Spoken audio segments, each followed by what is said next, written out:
মালদার মানিকচকের ভূতনির বন্যা কবলিত এলাকা পরিদর্শন করে বন্যা পরিস্থিতির জন্য রাজ্যের তৃণমূল সরকারকে দায়ী করলেন জেলা বামফ্রন্ট নেতৃত্ব। ত্রাণ নিয়ে দুর্নীতির অভিযোগ তুলে সুর চড়ালেন বিজেপি তৃণমূলের বিরুদ্ধে। গত মাসখানেক ধরে মানিকচকের ভূতনিতে বন্যা পরিস্থিতি তৈরি হয়েছে। হাজার হাজার মানুষ বানভাসী অবস্থায় চরম দুঃখ কষ্ট দুর্দশার মধ্যে দিন কাটাতে বাধ্য হচ্ছেন। তাই এদিন বন্যা দুর্গতদের পরিস্থিতি পরিদর্শনে এবং দুর্গতদের মধ্যে ত্রাণ বিতরণের উদ্দেশ্যে জেলা বামফ্রন্ট নেতৃত্ব ভূতনির বন্যা কবলিত এলাকা পরিদর্শনে যান। জেলা বামফ্রন্টের আহ্বায়ক অম্বর মিত্র, আরএসপির জেলা সম্পাদক সর্বানন্দ পাণ্ডে, সিপিআই জেলা সম্পাদক বাবর সরকার, ফরওয়ার্ড ব্লকের নেতা প্রকাশ দাস, সিটু নেতা দেবজ্যোতি সিনহা সহ অন্যান্যরা মিলে বিভিন্ন দুর্গত এলাকা ঘুরে দেখেন, অসহায় মানুষজনের সঙ্গে কথা বলেন, তাদের দুঃখ দুর্দশা ও অভাব অভিযোগের কথা শোনেন। সেই সঙ্গে বন্যা পরিস্থিতির ফলে মৃত এক কিশোর এবং এক মহিলার বাড়ি যান তারা। তাদের পরিবারকে সান্ত্বনা সমবেদনা জানান এবং তাদের জন্য সরকারি সাহায্য সহযোগিতা ও ক্ষতিপূরণের দাবি তোলেন। অনেক আগেই বলেছিলাম যে ভূতনি এলাকায় যারা গর্ভবতী মহিলা আছেন তাদেরকে মেনল্যান্ডে নিয়ে গিয়ে রাখা হোক, মূল ভূখণ্ডে। যে কোনো মুহূর্তে তাদের অবস্থা খারাপ হয়ে যেতে পারে, চিকিৎসার প্রয়োজন হতে পারে। আমাদের এই কথাটা যদি তখন প্রশাসন শুনতো, তাহলে এই বিউটি মণ্ডল, যে 5 বছরের একটা শিশু সন্তান, যে কিছু বুঝছে না, তার মা মারা গেছে তাও সে বুঝতে পারছে না, এই সন্তানটিকে রেখে বিউটি মণ্ডল মারা গেলেন। আর আমরা দাবি করছি অন্তত 20 লক্ষ টাকা ব্যবস্থা করা উচিত এই বাচ্চাটির নামে। কয়েকদিন আগেই এই দক্ষিণ চণ্ডীপুরের ছোট চৌধুরী এবং তরিতাহত হয়ে সে জলের মধ্যে পড়ে যায়, তারপর সে মারা যায়। আমি শুনেছি রাজ্য সরকার আর্থিক ক্ষতিপূরণ হিসেবে 2 লাখ টাকা দিয়েছেন এখানকার বিধায়ক, কিন্তু বিদ্যুতের কারণে তো তিনি মারা গেলেন। তাহলে বিদ্যুতের তার ছিল বলেই তিনি মারা গেলেন। তাহলে সেখানে দাঁড়িয়ে এই যে বিদ্যুতের ঘটনায় ওনার অ্যাক্সিডেন্টটা হলো, সেই বিনিময়ে বিদ্যুৎ দপ্তরের এগিয়ে আসা উচিত, তার পরিবারকে আর্থিক ক্ষতিপূরণ দেওয়া।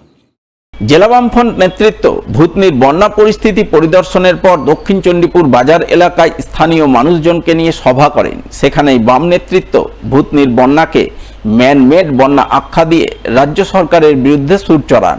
সেই সঙ্গে বন্যা ত্রাণ নিয়ে দুর্নীতির অভিযোগ তুলে তৃণমূল বিজেপির বিরুদ্ধে সরব হন এবং ভূতনিকে বন্যা কবলিত এলাকা হিসাবে ঘোষণার দাবি জানান তারা। এটা তো একদম এই সরকারের তৈরি করা বন্যা।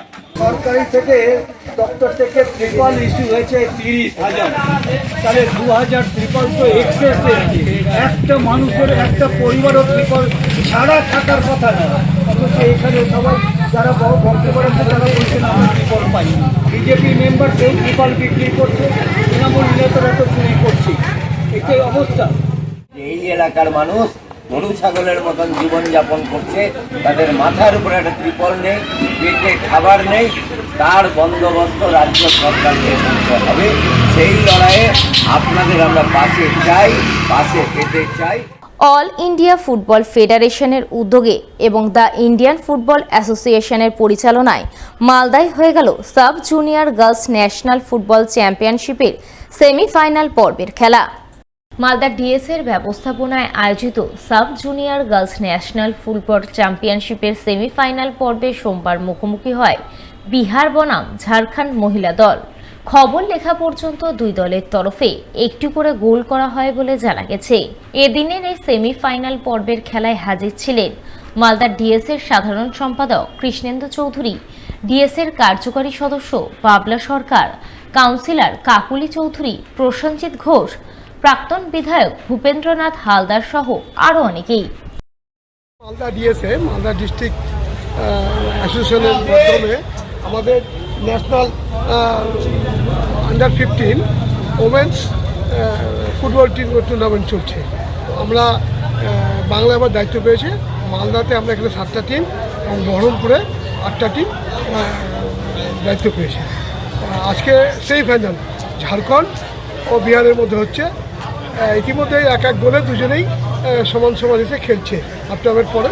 তাই যারা 2 টিম সেমিফাইনালে উঠবে, আগামী 11 তারিখ বহরমপুরে ফাইনাল খেলা হবে। সেমিফাইনাল চূড়ান্ত পর্যায়ে খেলা হচ্ছে বিহার এবং ঝাড়খণ্ড, দুটোই ভালো টিম।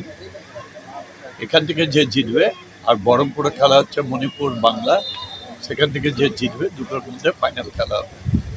আমরা আজকে আনন্দিত এই কারণে, পশ্চিমবঙ্গে এত আবহাওয়ার মানে পশ্চিমবঙ্গ বিরুদ্ধে এত আবহাওয়া তুলে চেষ্টা করেছিল, তারা আজকে দেখবে পশ্চিমবঙ্গের বাইরে প্রায় 15টা রাজ্য আমাদের এই বহরমপুর এবং মালদায় খেলছে, এবং তারা খুব আনন্দের সঙ্গে খেলছে।